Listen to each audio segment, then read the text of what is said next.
Mavis is a diesel engine who works for the quarry company shunting freight cars in their sidings. She has 6 small wheels hidden by side plates just like Toby's. Mavis is young and full of her own ideas. She loves rearranging things too and began putting Toby's cars in different places every day. This made Toby cross.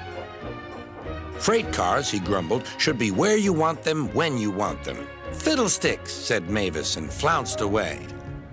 At last, Toby lost patience. I can't waste time playing hunt the cars with you. Take them yourself.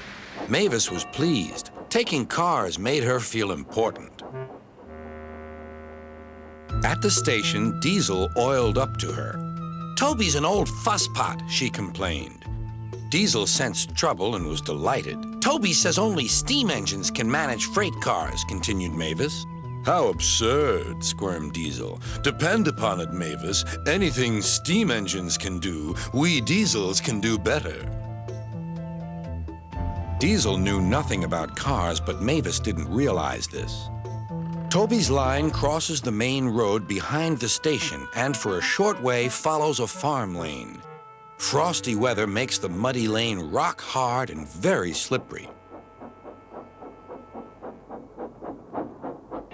Toby stops before reaching the lane. His fireman halts the traffic at the crossing, and then he sets off again. By using the heavy cars to push him along, he has no trouble with the frosty rails in the lane and across the road. It is the only safe thing to do in this kind of weather. Toby warned Mavis and told her just what to do. I can manage, thank you, she replied. I'm not an old fusspot like you. The freight cars were tired of being pushed around by Mavis. It's slippery, they whispered. Let's push her around instead. On, they yelled. Mavis took no notice. Instead, she brought the cars carefully down the lane and stopped at the level crossing.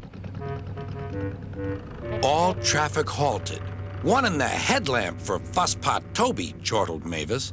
But Mavis had stopped in the wrong place. Instead of taking Toby's advice, she had given the cars the chance they wanted. Hold back, they cried. Grrr up, ordered Mavis. The cars just laughed and her wheels spun helplessly. Workmen sanded the rails and tried to dig away the frozen mud, but it was no good. Everyone was impatient. Grrr, wailed Mavis.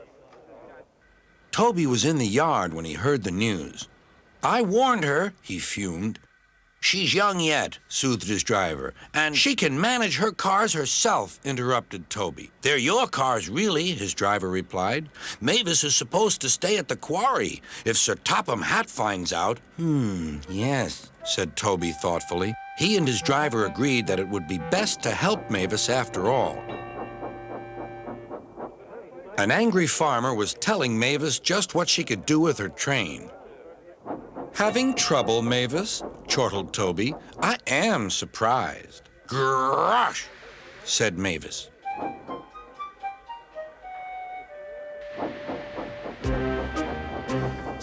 With much puffing and wheel slip, Toby pushed Mavis and the freight cars back.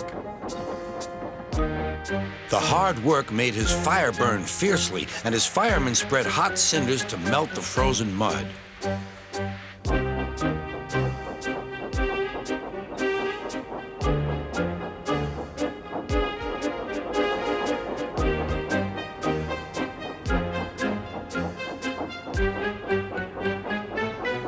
At last, they finished. Goodbye, called Toby. You'll manage now, I expect. Mavis didn't answer. She took the cars to the sheds and scuttled home to the quarry as quickly as she could.